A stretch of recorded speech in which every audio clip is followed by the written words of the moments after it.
Hi everyone, I'm Lau Perse. Today I'm going to talk about a mathematical topic called sum of series. First of all, I will introduce you what a series is. A series is the sum of the terms of a sequence. We have the types of series which are finite series and infinite series. For finite series, we have defined first term and last terms. For example, summation of I from 1 to 100 is equal to 1 plus 2 plus 3 blah blah blah plus 100. For infinite series, it continues indefinitely. For instance, summation of 1 over 2 to the power of n from n equals to 1 to infinity. It will equal to 1 over 2 plus 1 over 4 plus 1 over 8 blah blah blah. Before knowing sum of series, we have to know what a partial sum is. A partial sum is a sum of parts of a sequence.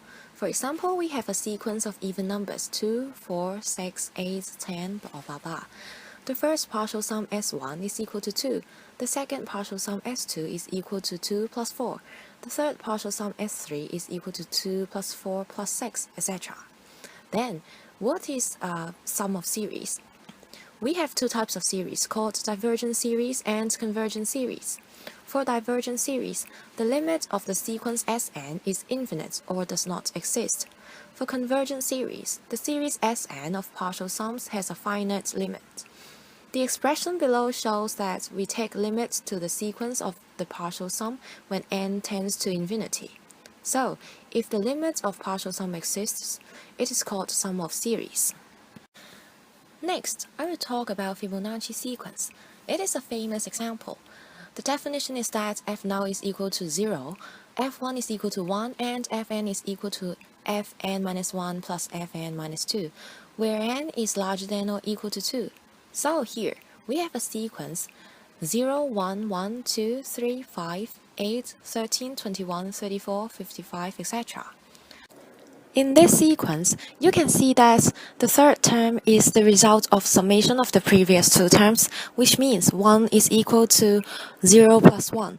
And then you can see that 2 is equals to 1 plus 1, and it continues to form the Fibonacci sequence. Golden ratio is an important finding in the Fibonacci sequence. If we take the ratio of two successive numbers in Fibonacci series and we divide it by the previous number, from the calculation shown, we can see that the ratio seems to be settling down to a particular value, 1.618034, and it's called a golden ratio. Here is an interesting usage of Fibonacci sequence. Look at your hands and you have 2 hands, 5 fingers and 8 fingers are each comprised of 3 sections. Then, look at your index finger. From the tip to the base of the wrist, each section is larger than the preceding one by about the golden ratio 1.618 and also fits the Fibonacci numbers 2, 3, 5, and 8.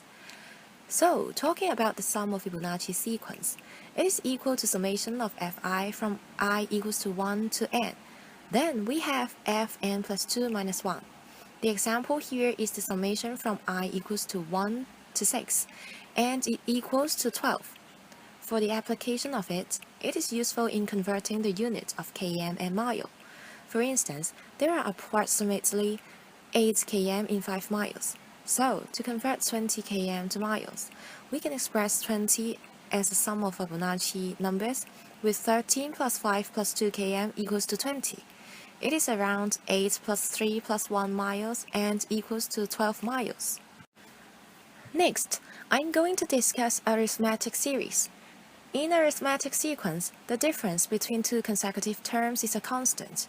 In general, it equals to a plus d, a plus 2d, blah blah blah, where a is the first term and d is the common difference. Though we have finite and infinite arithmetic series, in this video, I will only focus on the finite one. For the sum of arithmetic series, we sum up and have the summation of a plus kd from k equals to 0 to n minus 1. Then, we get n over 2 times 2a plus n minus 1d. Here, it is the proof of the sum of arithmetic series. First, we add up all terms in the sequence and form Sn, which is the sum of the first n terms, and we call it number 1. Then, we reverse the order of 1 and get 2. Next, we add up 1 and 2. The first term in 1 is added to the first term in 2 and so on. Then 2Sn is equal to n times 2a plus n minus 1d.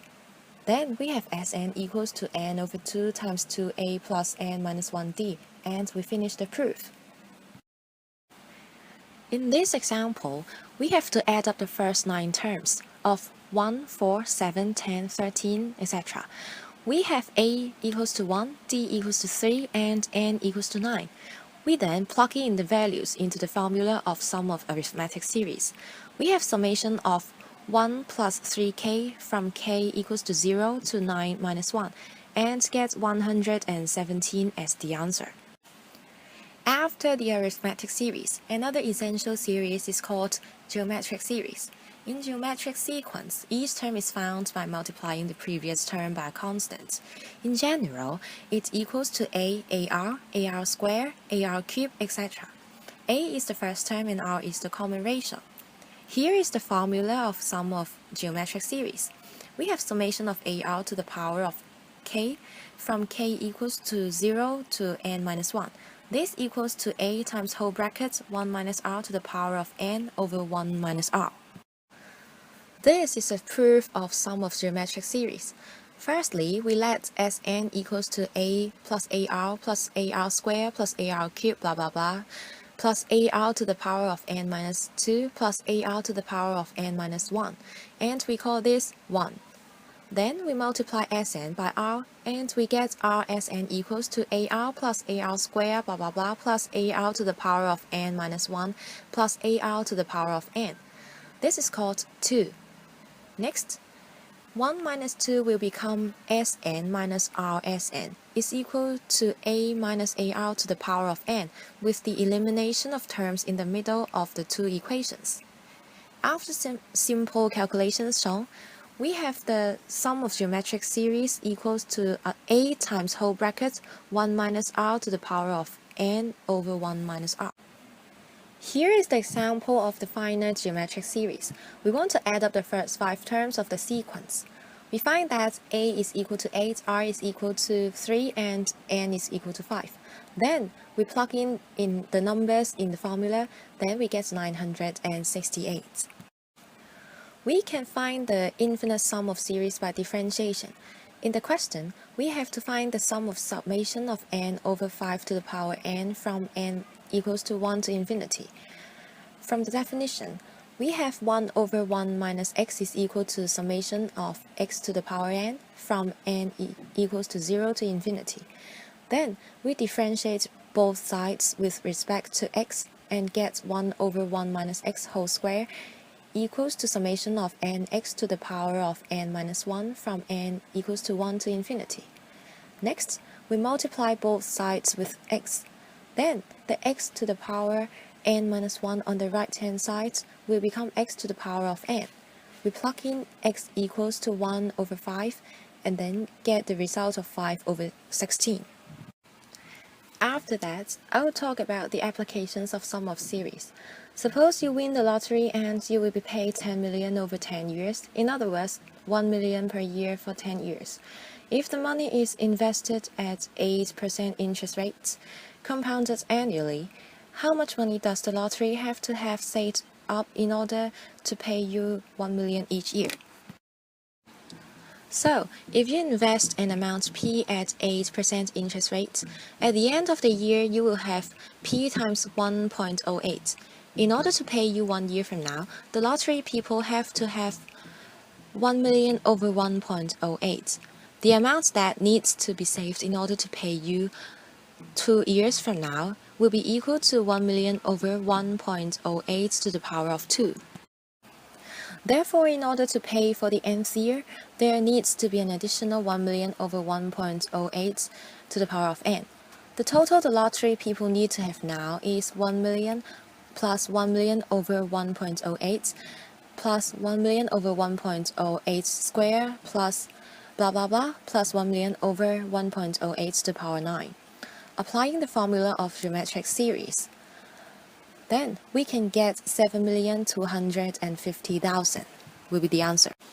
Now we can move on to the exercise part. Suppose that you are planning for retirement.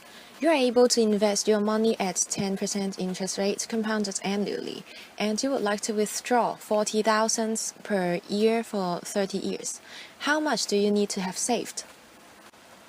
So, the amount needed to be saved will be equals to 40,000 times 1 minus whole bracket 1 over 1.1 to the power of 30 over 1 minus 1 over 1.1.